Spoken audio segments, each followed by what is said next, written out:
আসসালামু আলাইকুম। সকাল সকাল বেরিয়ে পড়লাম কোদাল এবং কাঁচি নিয়ে জমির দিকে, কারণ যেহেতু সামনে এমন ধানের মৌসুম, তাই আর কি ধানের বীজ বপনের জন্য জায়গা প্রস্তুত করতে হইবে। তাই মূলত কোদাল এবং কাঁচি নিয়ে যাইতেছি, কারণ কোদাল দিয়ে জমির ভিট কোপাইতে হইবে এবং কাঁচি দিয়ে জমিতে কিছু কচু আছে সেইগুলো উঠাবো ইনশাল্লাহ। তো জমিতে সে বেশি দেরি না করে আগেই যেহেতু ভিট কোপানোর কাজটা একটা কষ্টের কাজ, তো এই কাজটা আগে সেরে নিতেছি। তারপর বাদ বাকি যে কাজগুলো যেমন কচু উঠানো, তারপর জমিতে কিছু জঙ্গল আছে সেইগুলো পরিষ্কার করতে হবে। তো আস্তে আস্তে সব কাজগুলোই করবো ইনশাল্লাহ। মূলত আমন ধানের জমিতে ভিট না কোপাইলে হয়, তারপর আমি বাধ্যতামূলক কোপাইতেছি, কারণ আমাদের জমিটা যেহেতু একটু উঁচু, তাই আর কি বিটটা কোপাইতে হইতেছে বাধ্যতামূলক যে, এবং বিটটা কোপানোর উপর হইতেছে, তাহলে জমিতে চাষটা ভালো পারবে আর কি। মানে ট্রাক্টর দিয়ে যে চাষটা দেবে, ওই চাষটা আর কি ভালোভাবে দেওয়া যাবে। মূলত এইটুকুই, কারণ এর থেকে বেশি কিছু না। যাই হোক, আমার জমিতে মোটামুটি বিট কোপানো শেষ। বিট কোপানো শেষ বলতে মানে আমার যেটুকু প্রয়োজন আর কি সেটুকু কোপানো হয়ে গেছে। তো আলহামদুলিল্লাহ, এরপর চলে যাবো কচু খেতে কচু উঠানোর জন্য। তো কচুগুলো আমরা বাধ্যতামূলক উঠাইতেছি, কারণ যেহেতু ট্রাক্টর দিয়ে চাষ দেবো, তাই আর কি কচুগুলো রাখা যাবে না। কারণ কচুগুলো যদি জমিতে থাকে, তাহলে ট্রাক্টরের চাষে কচুগুলোর কচু থাকবে না, এগুলো পুরো ভর্তা হয়ে যাবে। তো এই কারণে মূলত কচুগুলো উঠাইতেছি। তো যাই হোক, মাশাআল্লাহ কচুগুলো অনেক সুন্দর হয়েছিল,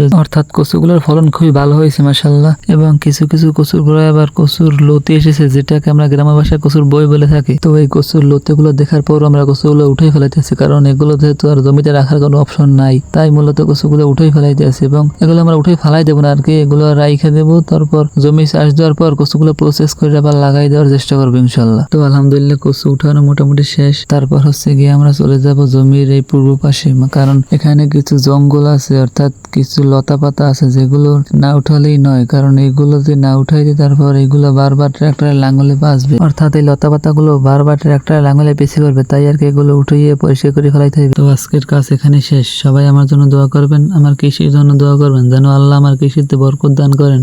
আসসালামু আলাইকুম রহমতুল্লাহ।